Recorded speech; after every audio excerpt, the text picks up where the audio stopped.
바랍니다.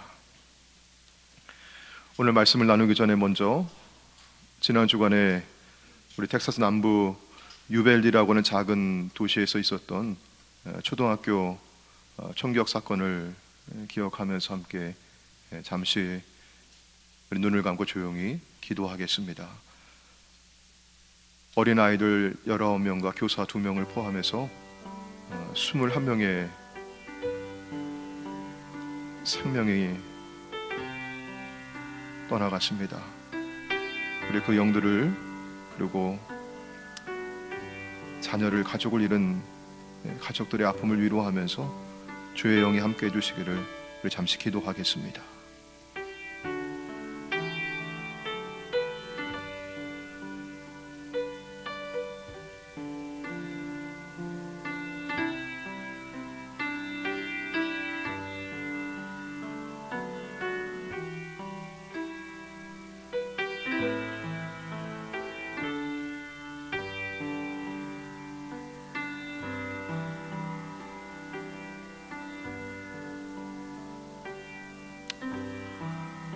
주께서 어린 영혼들과 그 가족들을 위로하여 주옵소서.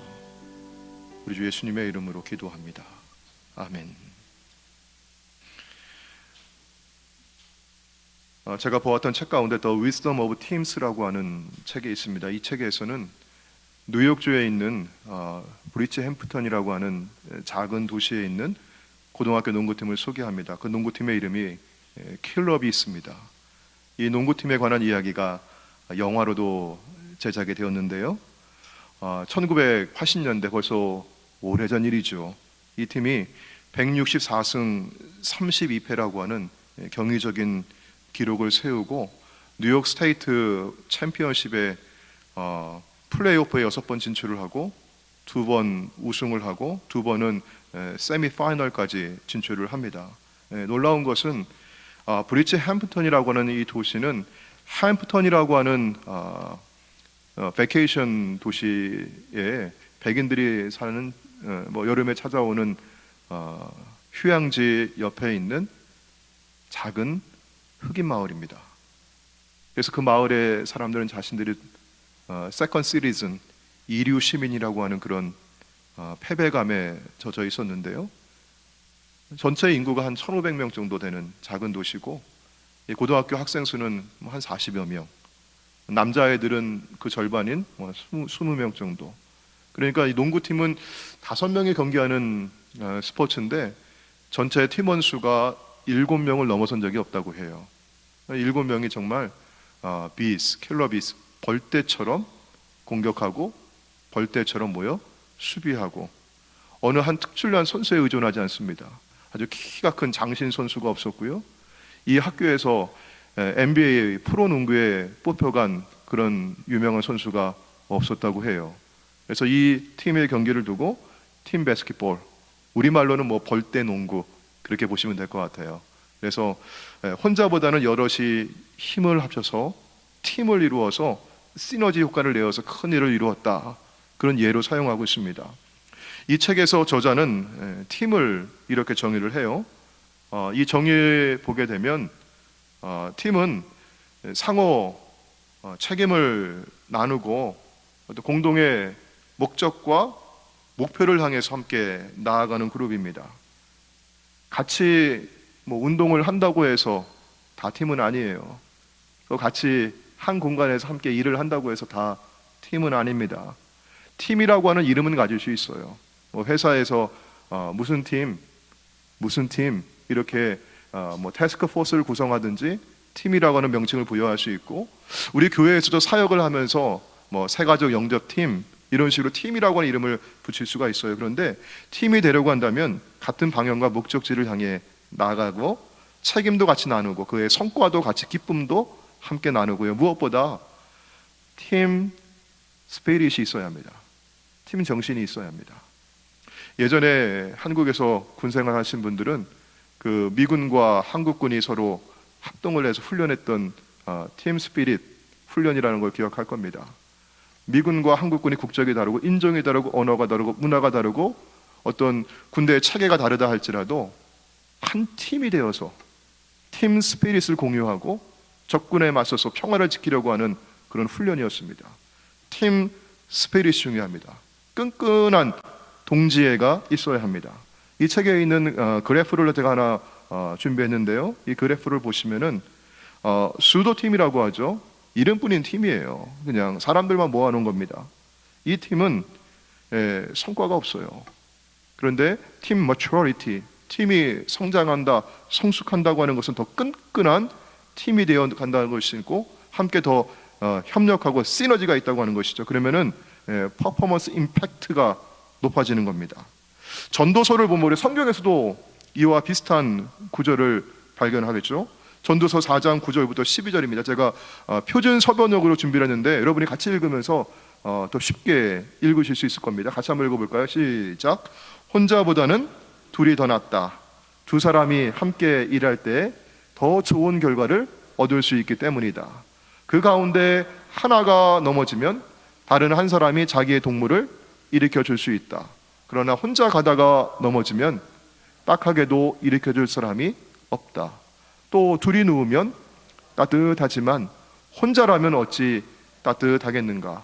혼자 싸우면 지지만 둘이 힘을 합하면 적에게 맞설 수 있다. 세 겹줄은 쉽게 끊어지지 않는다. 혼자 걷는 10걸음보다 여럿이 우리가 다 함께 걷는 한 걸음 한 걸음이 더욱 소중합니다. 저는 오늘 말씀을 준비하면서 우리 웨슬리 성도님들이 우리에겐 공동의 목적이 있어요. 목표가 있어요. 하늘 가는 길을 우리 함께 걷고 천국 시민으로 우리 함께 살아가기를 원합니다. 이렇게 하늘 가는 길에 함께 걷는 이 길에 좋은 팀이 되고 팀 스피릿으로 하나 되고 좋은 팀워크를 이루어가기를 원하는 마음으로 말씀을 준비했습니다. 오늘 본문의 이야기는 모세의 장인 이드로의 방문으로 시작을 해요.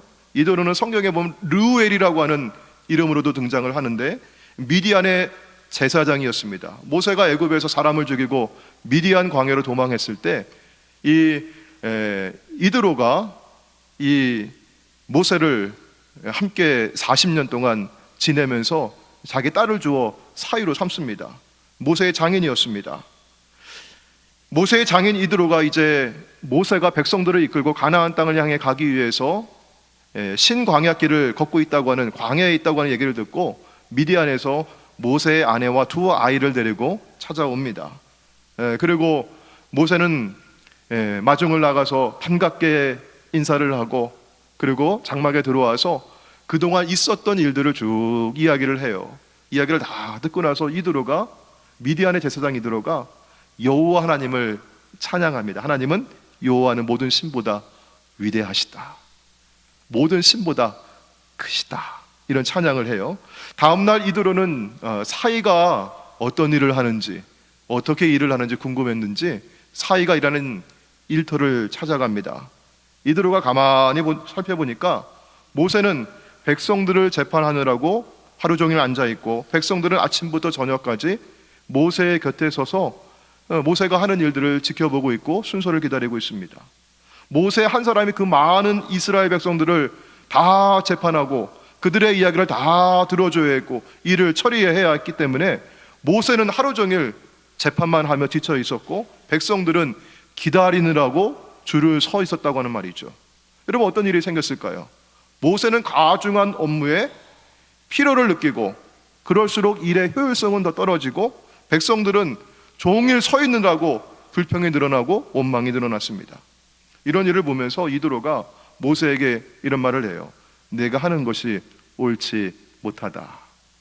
여러분, 만약 여러분이 어떤 일을 열심히 하려고 그렇게 하고 있는데, 열심히 하고 있는데 누가 와가지고 일하는 모습을 보면서 너 일하는 게 방법이 옳지 않다, 그렇게 하면 안 된다, You are wrong, 여러분 그렇게 얘기하신다면 여러분 어떻겠어요? 나 열심히 하느라고 하는데 잘못됐어, 그러면 안 돼, 그러지 마 라고 얘기하면 좀 기분이 좀 상할 것 같아요. 당신이 뭔데 그런 얘기 하나, 그런 마음도 들고요.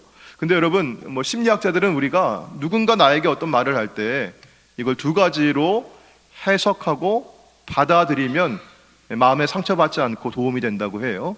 자, 첫 번째는 please 부탁이에요. 도와주세요. 뭐 이런 의미예요. Please. 두 번째는 무슨 얘기를 하든지 그게 뭐냐면은 사실은 thank you. 고마워요. 감사해요. 그런 의미라는 거예요. 자, 예를 들어서 딸아이가 대학을 졸업하고 직장에 취직을 했어요.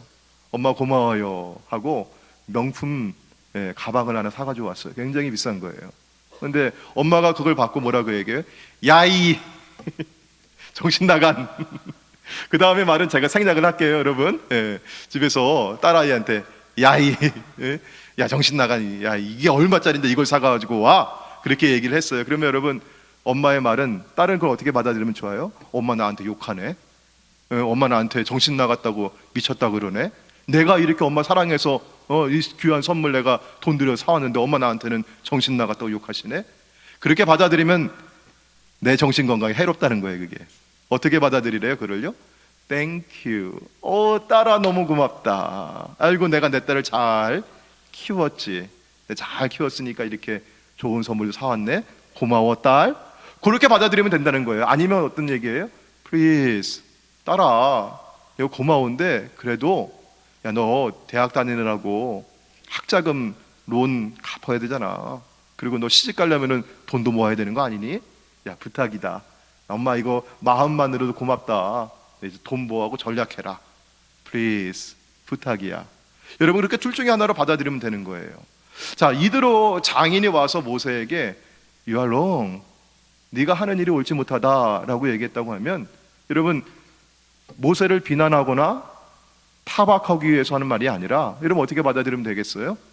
Please, 내가 지금 너에게 한 가지 제안을 하고 조언을 할 텐데 이거 잘 들어주렴. 이렇게 보시면 되겠어요. 그게 바로 19절입니다. 여러분 19절 말씀의 앞부분을 보시면 뭐라고 얘기했어요? 이제 내 말을 들으라. 내 말을 들으라. 자, 이렇게 말하면서 모세는 어떻게 일을 하고 있는지 이드로가 현실을 정확하게 진단하고 있습니다. 자, 18절 말씀.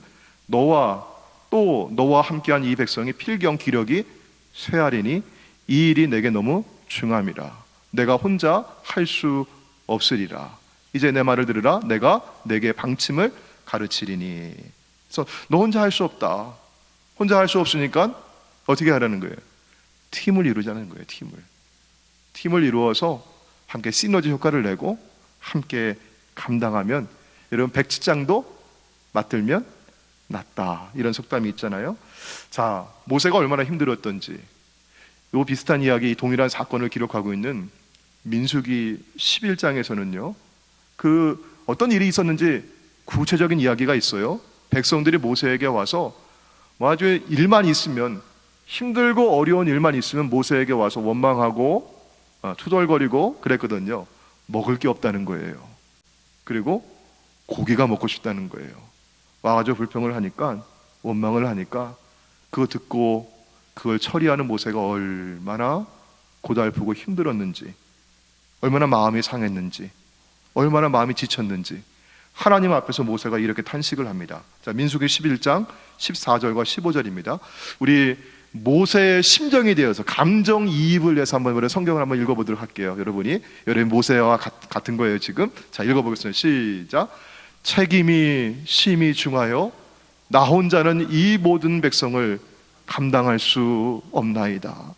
주께서 내게 이같이 행하실 때 구하옵나니 내게 은혜를 베푸사 즉시 나를 죽여 내가 고난당함을 내가 보지 않게 하옵소서.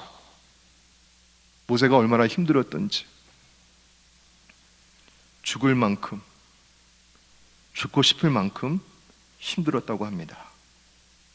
그런데 이렇게 되면 모세 혼자만 힘든 게 아니죠.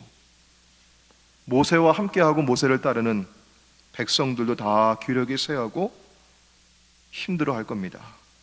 자, 그래서 이드로는 모세에게 몇 가지 제안을 합니다. 먼저 모세가 영적 지도자로서, 여러분 누구로서요? 영적 지도자로서 자신이 해야 할 일에 우선순위를 분명히 하라고 조언을 합니다. 자, 오늘 20절 말씀이죠. 같이 한번 읽어보겠습니다. 시작. 그들에게 율례와 법도를 가르쳐서 마땅히 갈 길과 할 일을 그들에게 보이고. 이를 효과적으로 처리하기 위해서는 우선순위를 정하는 것이 필수적이죠. 먼저 해야 할 일이 있어요. 우리가 일을 풀어가는 데 있어서 어떤 일이 중요하고 먼저 해야 할 일인지를 잘 알고 해나가는 것입니다. 자, 그렇다면 모세가 영적 지도자로서 최우선 순위는 무엇이었을까요? 본문에 의하면 하나님의 말씀, 율례와 법도를 가르치는 일입니다. 하나님의 말씀을 잘 전하고 가르쳐야 그 말씀을 들은 백성들이 하나님의 백성으로서 마땅히 가야 할 길이 어디인지, 삶의 길이 무엇이고 방향이 무엇인지, 내가 지금 무엇을 해야 하는지를 알 수 있고 할 수 있다고 하는 말씀이에요. 하나님의 말씀은 우리가 일을 하는 데 있어서 내가 얼마나 능률적으로 할 수 있느냐, 일을 얼마나 효과적으로 할 수 있느냐, 그런 방법론이 아닙니다. 하나님의 말씀은 우리가 하나님 백성으로 살아가는 삶의 방향입니다. 얼마나 빨리 가느냐, 얼마나 많이 하느냐보다 중요한 것이 바로 방향입니다. 우리가 어스틴에 가고 싶어 한다면 여러분 방향을 어디로 잡아야 할까요? 남쪽으로 잡으셔야겠죠.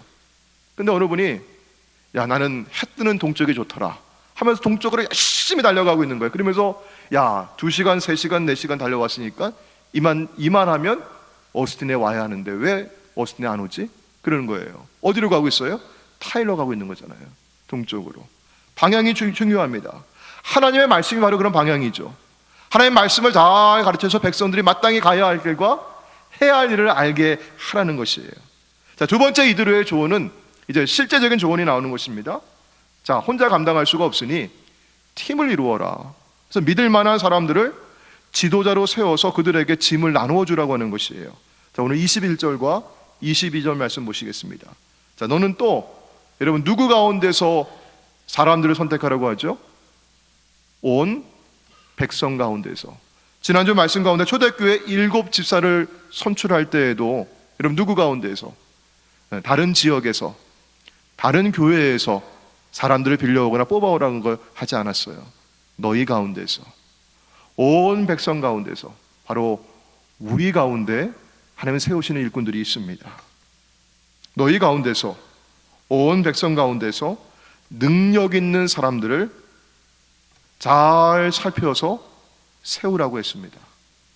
우리 성경에는 능력 있는 사람이라고 번역을 했는데요, 여러분이 예전에 보셨던 개역 성경에서는 이 구절을 재덕이 겸전한 사람이라고 번역을 하고 있습니다. 재덕, 재는 뭘까요? 재주, 재능, 능력을 말하는 것이고요. 덕은 무엇일까요? 덕이에요, 덕. 네. 그래서 고린도서에 보게 되면은 우리가 성령의 은사를 받아가지고 교회에 덕을 세우려 한다. 성령이 함께 해주시면, 성령의 은혜를 주시면은 교회에 덕이 세워지는 것이에요. 자, 그런데 어떤 사람이 재능은 있어요. 일은 잘해요. 능력은 있으니까. 그런데 이분이 덕이 없어요. 그래서 이분에게 일을 맡기면은 일 처리는 깔끔하게 잘 하시는데, 그런데 덕이 없으니 여러분 어떻게 해요? 사단은 늘 틈을 비집고 들어와서 여러분 거짓말 시키고 이간질 시키고 분리시키고 중상모략하는 것이 사단의 일입니다. 재주만 있고 덕이 없으니까 일은 잘하는데 사단이 역사하고 서로 나뉘어서 중상모략하고 갈등하고 싸우는 그런 결과가 있게 돼요.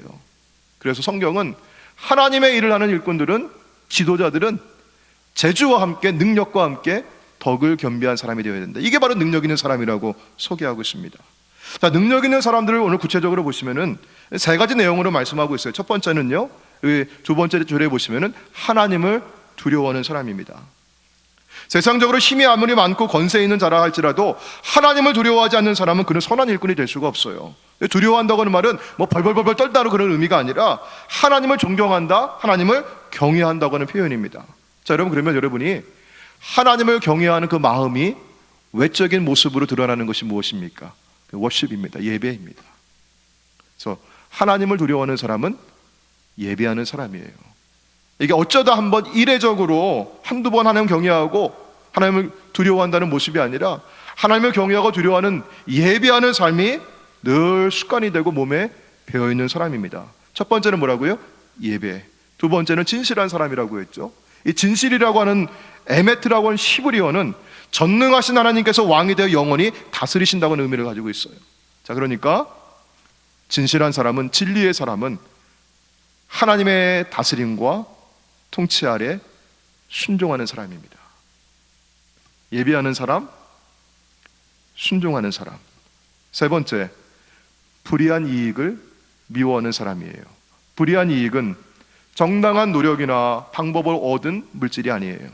타인에게 뇌물을 받거나 혹은 내 힘을 써서 강제로 내가 빼앗은 것을 말합니다. 분수를 넘어서 재물을 탐하는 탐심은 하나님의 일꾼에게 어울리지 않습니다. 여러분, 탐욕 부리지 아니하고 내게 주어진 것에 내가 만족하고 감사하는 것. 세 번째가 뭡니까? 감사예요. 예배, 순종, 감사하는 사람. 자, 이렇게 얘기를 들어보면 이렇게 예배 드리는 사람, 예배 잘 드리는 사람, 그리고 하나님 말씀에 잘 순종하고 따르는 사람, 그리고 늘 감사한 사람을 일꾼으로 세워가지고 함께 짐을 나눈다고 하는 것이 얼마나 좋은 일이에요. 얼마나 좋은 제안입니까? 그런데 여러분, 여기에는요 한 가지 전제가 있어야 합니다. 인간이 아무리 좋은 계획을 세우고 아무리 지혜로운 것을 말한다 할지라도 하나님께서 허락하시지 않는다면 그 일은 이루어질 수가 없습니다. 하나님께서 허락하셔야 되죠. 23절 말씀 보시면은 네가 만일 이 일을 하고 하나님께서도 내게 허락하시면 네가 이 일을 감당하고 이 모든 백성도 자기 곳으로 평안히 가리라. 이렇게 이드로가 말하고 있죠. 우리 오늘 읽은 출애굽기에서는 이게 누가 말하는 걸로 되어 있습니까? 장인 이드로가 말하는 걸로 되어 있어요. 그런데 같은 일을 기록하고 있는 민수기 11장에 보시면은요 하나님께서 모세에게 직접 말씀하시는 걸로 기록되어 있습니다. 자, 민수기 11장 16절과 17절에 보시면은 여러분, 노란 글씨 뭐라고 되어 있습니까? 여호와께서 모세에게 이르시되, 하나님이 직접 모세에게 말씀하신 거예요.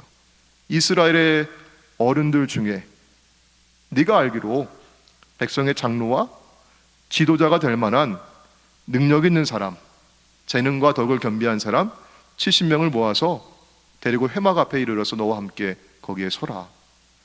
내가 강림하여서 너와 함께 말하고 내게 임한 성령을 그들에게도 부어주리니 그들이 너와 함께 백성의 짐을 담당하고 너 혼자 하지 아니하리라. 이 말씀이에요. 하나님께서는 모세에게 지도자를 세워서 함께 일을 나누라고 허락하셨습니다. 그리고 모세에게 주셨던 영을 그들 지도자들에게도 임하게 하시겠다고 말씀하셨어요. 사랑하는 성도 여러분, 하나님께서 여러분의 목사인 저에게 성령을 부어주시기를 기도해 주시길 바랍니다. 그리고 저에게 부어주신 성령님을 우리 목사님과 전사님들에게, 그리고 우리 장로님들에게, 권사님들에게 부어주시기를 기도해 주시길 바랍니다. 하나님의 영, 그것이 우리 웨슬리의 팀 스피릿입니다. 나의 가치관, 나의 철학, 나의 체계가 아니라 하나님의 영이 우리를 하나로 묶어주는 스피릿입니다. 우리가 한 스피릿을 공유한다는 것이 얼마나 중요한지요. 과거에 헬라인들은 여러분 시민권이라고 하는 게 있죠. 우리 미국 시민권, 시리즌십이라고 하는데 이 시민권을 얻기 위해서는 헬라 사람들은 한 피를 받아야 돼요. 한국 사람들하고 비슷하죠. 한국 사람들도 혈통주의잖아요, 그렇죠? 그래서 한국인 부모에게 태어나야 한국 국적을 얻습니다. 그런데 여러분, 미국 국적은 어떻습니까? 미국에서 태어나는 것도 있지만 귀화라고 하는 게 있어요. 여러분, 어떻게 귀화를 하죠? 미국의 법을 공부하고 역사를 공부하고 미국의 정치를 내가 지지한다고 하고 미국의 스피릿을 내가 지지한다고, 내가 미국의 스피릿과 내가 하나가 되겠다고 하는 거예요. 로마 사람들의 시민권과 비슷합니다. 로마 사람들은 로마의 정신을 따르는 사람, 로마의 스피릿과 하나가 되는 사람이 시민이었습니다. 자, 여러분, 그렇다면 우리의 시민권은 어디에 있습니까? 우리는 어느 나라의 시민권자들입니까? 여기는 한국 시민권자도 계시고 미국 시민권자도 계시고 어쩌면 뭐 다른 캐나다나 다른 시민권을 갖고 계신 분도 계실 거예요. 그러나 여기 계신 우리 모두의 시민권은 하늘나라에 있습니다. 우리 모두의 시민권은 하나님 나라의 시민권입니다. 어쩌면 인종이 다르고 문화가 다르고 피부색이 다르고 언어가 다르고 살아온 삶의 배경이 다르다 할지라도, 다른 교회에 있다 할지라도 예수 그리스도의 피를 함께 나눈 한 형제와 자매들입니다. 그래서 우리가 믿음의 사람들을 만나면, 다른 인종의 사람을 만나도 언어가 통하지 않아도 그렇게 반가운 거예요. 한 형제이기 때문에, 자매이기 때문에, 예수의 피를 함께 나누었기 때문에. 그리고 우리는 성령으로 아니하고서는 예수를 주라 할 수 없느니라. 내가 예수를 나의 주님이라고 고백하는 것은 성령님 우리 안에 이미 임하셨고 역사하셨다는 거예요. 여러분, 하늘나라의 시민들은 예수의 피와 하나님의 영을 공유하고 있습니다. 오늘 우리 교회 안에도, 여러분 우리 다 인종이 다른 사람들은 아니죠. 우리는요 한국 사람들이에요. 언어가 통해요. 그러나 살아온 삶의 배경들이 달라요. 지금 하고 있는 일들이 다르고 때로는 생각이 다르게요. 그러나 여러분, 우리가 서로 다른 것 가지고 그걸 차이를 강조하기보다는 그 서로 다른 것에도 불구하고 우리를 하나로 묶어주는 공통 분모에 주목하시길 바랍니다. 그것은 바로 우리가 그리스도인이라고 하는 공통의 부르심이고, 예수의 피를 나누고 성령으로 하나가 되었다고 하는 공통 분모죠. 여러분, 이렇게 한 스피릿으로 팀을 이루어서 같이 짐을 분담하게 되니까 어떤 유익이 있습니까? 모세에게도 유익이 있어요. 혼자 감당할 수 없어요. 아우 너무 힘들어요. 죽겠어요 하나님. 그렇게 했던 모세가 어떻게 해요? 감당하리라. 그리고 백성들이 어떻게 됩니까? 하루 종일 줄을 서가지고 기다리고 지치고 마음 상해서 불평하고 원망했던 백성들이 이제 평안히 길을 가리라. 지난 주일에 말씀드렸듯이 우리 공천위원회가 모여서 함께 기도하면서 새로운 직분자들을 이제 가을에 우리가 추천하고 세우기를 그렇게 기도하고 있어요. 또 내년도에 우리 각 행정위원회와 각 사역부서를 감당할 임원들을 추천하고자 합니다. 저는 우리 공천위원들과 함께 기도하면서 더 많은 분들이, 우리 가운데 더 많은 분들이 헌신과 수고로 함께 팀원들이 되고 팀 스피릿으로 하나가 되어서 주의 사역을 담당해 주시기를 기도하고 있습니다. 그러면 제가 어깨에 지고 있는 짐도 가벼워질 것이고, 우리 교우들도 더욱 평안하게 신앙생활 하시면서 서로 기도하고 격려하고 평안하게 하는 가는 길에 날마다 승리하게 될 줄로 믿습니다. 여러분, 우리 함께 팀 스피릿으로 우리 함께 모이기를 원합니다. 여러분, 계절이 바뀔 때 하늘에 쫙 날아가는 철새들의 이동을 보신 적이 있습니까? 여러분, 이 철새들은요 혼자 날아가질 않습니다. 항상 무리를 지어서 사람이 따라갈 수 없는 그 속도와 그 쉴 새 없는 날개짓을 해가면서 수천 마일을, 수만 마일을 날아가는 게 철새들입니다.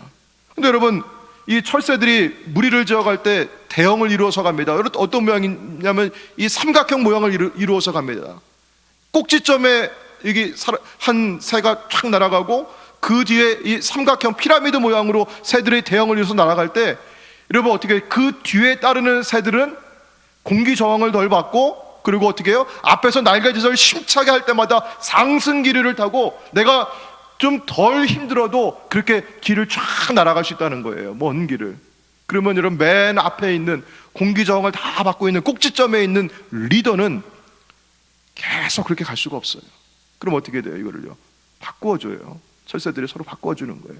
그리고 그렇게 날아갈 때마다 뒤에 따르는 철새들이요 꺽 이렇게 울음소리를 내어준다고 해요. 여러분, 이 울음소리가 뭐냐면 나 힘들어 죽겠어, 그런 울음소리가 아니라, 여러분 이게 뭡니까? 힘내, 힘내, 우리가 함께하고 있다, 우리가 같이 가고 있다, 응원하는 소리라고 해요. 그게.